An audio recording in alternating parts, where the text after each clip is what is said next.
Hi guys. तो आज हम लोग वित्त आयोग के बारे में जानेंगे। रिसेंटली जो केंद्र सरकार ने 16वें वित्त आयोग का गठन किया था, जिसका कार्यकाल 2026 से स्टार्ट होगा। मीन्स उसका जो रिकमेंडेशन होगा, अनुशंसा होगा, 2026 से लागू हो जाएगा। जो 16वें वित्त आयोग के जो चेयरमैन हैं अरविंद पंजरिया हैं, और इसी के संबंध में जो सरकार ने 16वें वित्त आयोग के टर्म्स ऑफ रेफरेंस को अप्रूव किया हुआ है। Terms of reference means literal meaning जो होता है अधिकार क्षेत्र, मतलब किन किन बिंदुओं पर जो हमारा वित्त आयोग है कार्य करेगा। तो इसी के संबंध में आज हम लोग कुछ इंपॉर्टेंट महत्वपूर्ण फैक्ट्स के बारे में जानने की कोशिश करेंगे। अगर हम ऑब्जेक्टिव के बारे में बात करें वित्त आयोग के, तो इसका ऑब्जेक्टिव ये होता है सेंट्रल स्टेट के जो रेवेन्यू होते हैं उसको कैसे डिस्ट्रीब्यूट किया जाए। मतलब केंद्र सरकार और राज्य सरकार के बीच में जो हमारे रेवेन्यू है उसको किस तरह से डिस्ट्रीब्यूट किया जाए। अगर हम टर्म्स ऑफ रेफरेंस अधिकार क्षेत्र की बात करते हैं तो कुछ उसमें महत्वपूर्ण बिंदु है, उस पर हम लोग फोकस करेंगे। सबसे पहले जो होता है वित्त का बंटवारा जो होता है, जो रेवेन्यू का डिस्ट्रीब्यूशन होता है बिटवीन सर्टेन स्टेट, इसके बारे में दिया गया है, जो कि हर वित्त आयोग का ये ऑब्जेक्टिव भी होता है। तो हर वित्त आयोग का जो भी टर्म्स ऑफ रेफरेंस आता है ये रहता ही रहता है।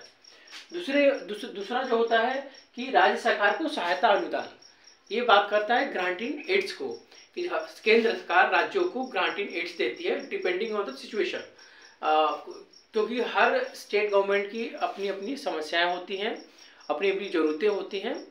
इसको ध्यान रखते हुए जो केंद्र सरकार है ग्रांटिंग एड्स प्रोवाइड करती है राज्य सरकार को, ताकि डिफरेंट स्कीम्स प्रोग्राम को इम्प्लीमेंट किया जा सके।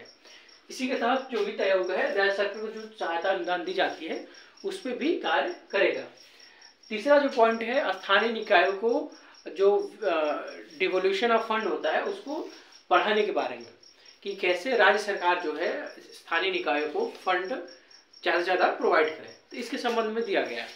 तो चौथा जो इम्पोर्टेंट है आपदा प्रबंधन कोष का मूल्यांकन, means evaluation of disaster management funds.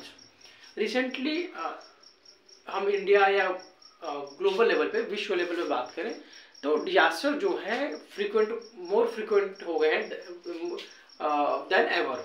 Means इनका जो अकरेंस होता है बहुत तेज़ी से हो रहा है। अभी हमने रिसेंट में चेन्नई में फ्लड आया था, वहाँ पे देखा कि काफ़ी नुकसान हुआ है, और ये एक्सपेक्ट किया जा रहा है कि जो एक्सट्रीम इवेंट्स जो होंगे, जो डिजास्टर जो होंगे, आपदाएँ होंगी, बहुत जल्दी होंगी। और हमने ये भी देखा हुआ है कि अगर हम रेनफॉल की बात करें, वर्षा की बात करें, तो कुछ क्षेत्रों में बहुत ज़्यादा वर्षा हुई है, कुछ क्षेत्रों में सूखा पड़ा हुआ है। तो ये चीज़ें अब विजुअल हो रही हैं और इससे बहुत सारी समस्याएं उत्पन्न हो गई।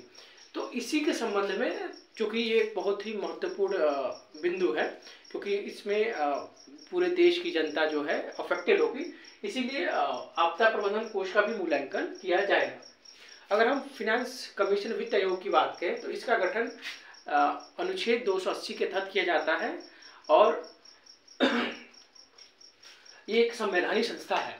ठीक है। जो फर्स्ट चेयरमैन थे वित्त आयोग के, वो केसी नियोगी जी थे। ठीक है। अगर इसका अगर हम गठन की बात करें तो ये राष्ट्रपति के द्वारा संविधान के बनने के 2 वर्ष के अंदर या प्रत्येक 5वें वर्ष इसका गठन किया जाता है। सर्वप्रथम इसका गठन 1991 में किया गया था। एक सबसे इम्पोर्टेंट चीज़ ये है कि जो इसका रिकमेंडेशन होता है, अनुशंसा होता है, मैंडेटरी नहीं होता, ये एडवाइजरी नेचर होता है। मतलब सरकार के ऊपर ये बाइंडिंग नहीं है कि जो भी इनका रिकमेंडेशन हो सरकार एक्सेप्ट करे, लेकिन जनरली ये पाया जाता है कि जो केंद्र सरकार, जो भी सरकार होती है, इनके रिकमेंडेशन को एक्सेप्ट कर लेती है। जो करंट जो चेयरमैन है अभी वित्त आयोग के, उनका नाम अरविंद पंजरिया है। धन्यवाद।